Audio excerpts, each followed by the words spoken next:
Salut mesdames et messieurs et très chers abonnés. Aujourd'hui, je vais vous montrer un modèle de calcul des racines carrées d'un nombre complexe non nul.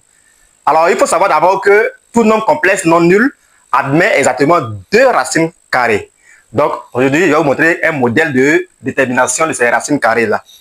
Pour cela, nous allons prendre grand Z, un nombre complexe quelconque, et puis petit z, l'une de ses racines carrées. Soit grand Z, un nombre complexe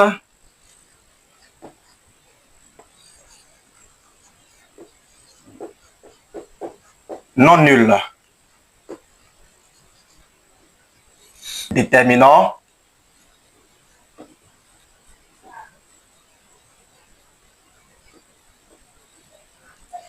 les racines carrées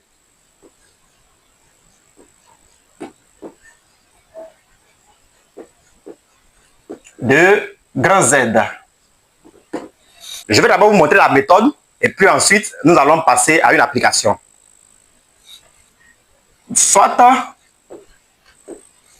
petit z qui est égal à x plus y avec x et puis y qui appartiennent à grand R.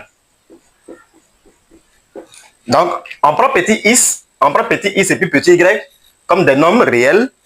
Et puis, on pose que z, c'est x plus y.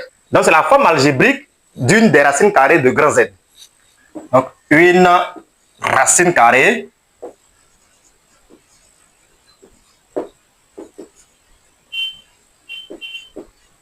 de grand Z. Si petit z est une racine carrée de grand Z, cela veut dire que si on élève petit z au carré, on va obtenir grand Z. Quand on prend par exemple dans l'ensemble des nombres réels, quand on dit que 2 est la racine carrée de 4, quand on élève 2 au carré, effectivement, on trouve 4. 3 est la racine carrée de 9, parce que si on fait 3 au carré, on trouve 9. Donc c'est la même chose qui se passe dans l'ensemble des nombres complexes. Si j'élève z au carré, j'obtiens grand Z. Parce que z est une racine carrée de grand Z. C'est pas du tout compliqué. Donc, je vais calculer petit z au carré. Petit z au carré, ça me donne x plus y, le tout élevé au carré. Ce qui équivaut à dire que z au carré, ça fait x au carré plus 2 fois x, 2 fois x fois y,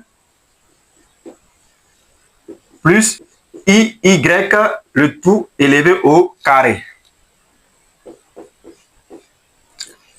Z au carré, on aura x au carré plus 2i fois xy moins y au carré. Parce que y, le tout au carré, comme ça, ça fait i au carré multiplié par y au carré. Alors que i au carré, c'est égal à moins 1. Donc, ça fait moins y au carré. Voilà.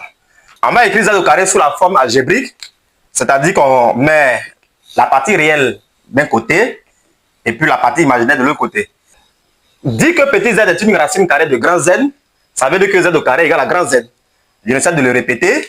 Donc, z est une racine carrée, petit z est une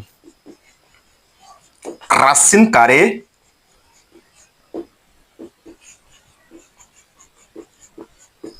de grand Z. Cela équivaut à dire que z au carré, petit z élevé au carré, est égal à grand Z.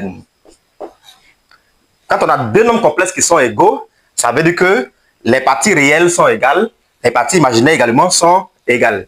Et puis les deux ont le même module. Donc on dira que petit z au carré égale à grand Z. Ça équivaut à dire que partie réelle de z au carré égale la partie réelle de grand Z. La partie imaginaire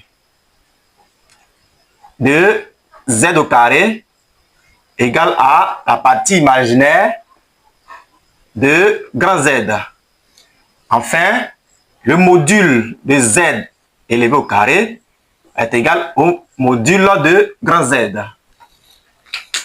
Donc, les deux nombres complets sont égaux. Ça veut dire que leurs parties réelles sont égales, leurs parties imaginaires sont égales, et puis le module de Z au carré est égal au module de Z. Ben là, on va d'abord évaluer le module de Z au carré. Donc, on sait que Z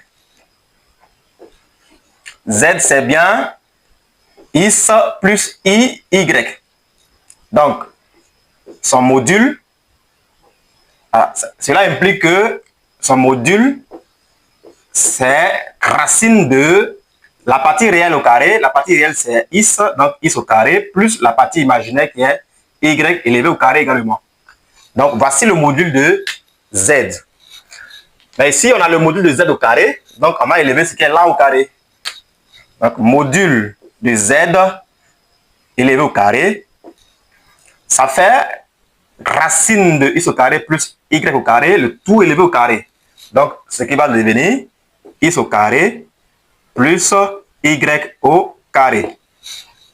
Ce système-là que je vais appeler S, je vais l'appeler S. Je l'appelle S.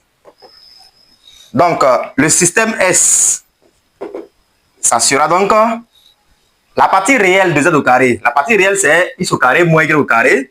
Donc, je mets X au carré moins Y au carré qui représente la partie réelle de Z au carré. Qui est égale à la partie réelle de Z, de grand Z. Donc, partie réelle de grand Z. Le module de Z au carré, on vient à peine de le calculer. Ça fait X au carré plus Y élevé au carré, qui est égal au module de grand Z. La partie imaginaire de Z au carré, la partie imaginaire, c'est 2xy. Donc, j'ai 2xy égale à la partie imaginaire de grand Z. La partie réelle de grand Z, le module de grand Z et puis la partie imaginaire de grand Z seront connus lorsque on donne grand Z. Ça sera donc en fonction de l'exercice donné qu'on trouvera la partie réelle de grand Z, le module de grand Z et puis la partie imaginaire de grand Z. Tout à l'heure dans l'application, on va seulement utiliser ce système-là. Donc, on retient bien ce système. On n'aura pas besoin de reprendre tout ça. On retient seulement le système. Comme je le disais, on va passer à une application. Donc, application.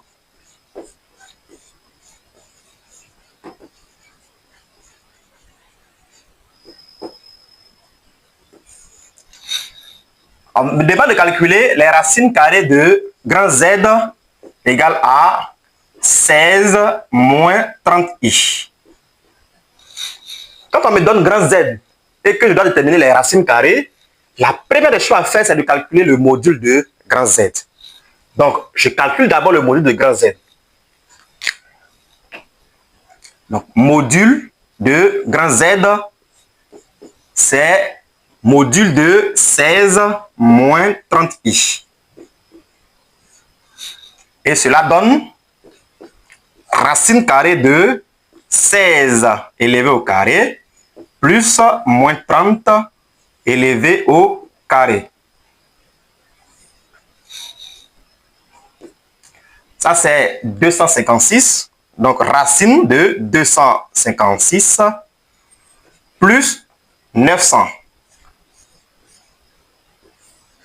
Ça fait racine de 1156, ce qui donne 34. Donc, le module de grand Z, c'est bien 34. Donc, je note ici, voilà, module de grand Z égale à 34. Ça, c'est la toute première des choses à faire. La deuxième chose, c'est de choisir petit z comme étant une racine carrée de grand Z. Soit petit z égale à x plus i, y. Pour pouvoir utiliser ce système que j'ai mis ici, là, il faut prendre x et puis y comme étant la partie réelle et la partie imaginaire de petit z, qui est l'une des racines carrées de grand Z. Donc, on va dire soit z qui est égal à x plus iy, une racine carrée de grand Z. Une racine carrée de grand Z. Petit z est une racine carrée,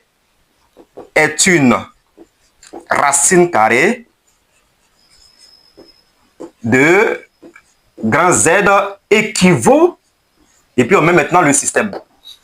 Il faut faire clairement ce que je dis, et puis vous allez voir que c'est très facile. Donc, équivaut, je mets le système. X au carré moins y au carré égale à la partie réelle de grand Z. X au carré plus y au carré égale au module de grand Z. 2xy égale à la partie imaginaire de grand Z.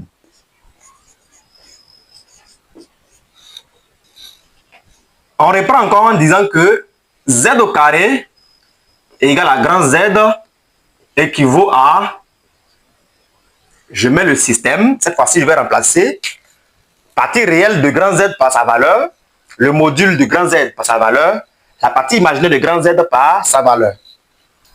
Donc là, je mets x au carré moins y au carré égale à la partie réelle de grand Z, 16, non, je mets 16 ici, x au carré plus y au carré égale au module de grand Z, ce qui est 34. La partie imaginaire de xy, 2xy est égal à, ici c'est moins 30. La partie imaginaire de grand Z, c'est moins 30. Donc je mets moins 30. Et une fois que j'ai fini, je vais numéroter 1, 2, 3. Je vais faire l'équation numéro 1 plus l'équation numéro 2. Puisque dans ces deux équations-là, les coefficients de y au carré sont opposés. Donc, en additionnant les deux, je vais annuler moins y carré et puis plus y carré. Alors, je vais dire 1 plus 2 donne 2x au carré égale à 16 plus 34. Ça sera toujours la même procédure. Donc, j'ai 2x carré égale à 50, ce qui me donne x carré égale à 25. Donc, on a x qui est égal soit à 5, soit moins 5. Ensuite, je vais prendre premier point. Pour x égale à 5,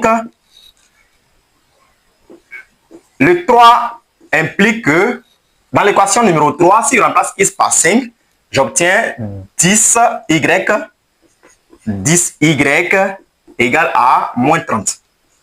On aurait pu simplifier l'équation par 2 ici. Donc là, y, ça me fait moins 3. Donc moins 30 divisé par 10, ça fait moins 3. Donc dans ce cas-là, j'obtiens l'une des deux racines carrées, c'est-à-dire Z1 égale à 5 moins 3i. Étant donné que on a écrit z égale à x plus iy. On a z égale à x plus iy.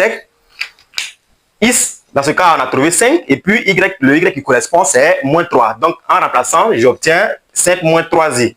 Alors, 5 moins 3i est une racine carrée de grand Z. On poursuit en prenant cette fois-ci. Donc, on va dire pour x égale à moins 5.